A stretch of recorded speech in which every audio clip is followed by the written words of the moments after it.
made an emergency landing on the North Spokane corridor is now back in the sky. Good afternoon. Thanks for joining us. It's 4:30. I'm Jordan Smith here.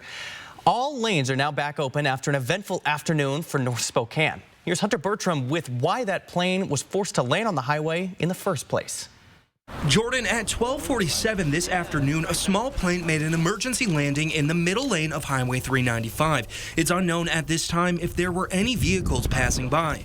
The plane took off from the Feltzfield Airport with 2 occupants. Inside was a trainee pilot and an instructor. The trainee pilot was the owner of the aircraft. Mid-flight, they thought they had ran out of fuel, prompting them to make an emergency landing. They had planned to land in a nearby field, but the engine shut off, forcing them to land on the highway because of a lack of altitude. But it turned out there was a second fuel tank on the plane that they were unaware of, which had plenty of fuel in the tank. Fortunately, no one was injured in the incident. Despite construction crews being nearby, none were close to the plane landing.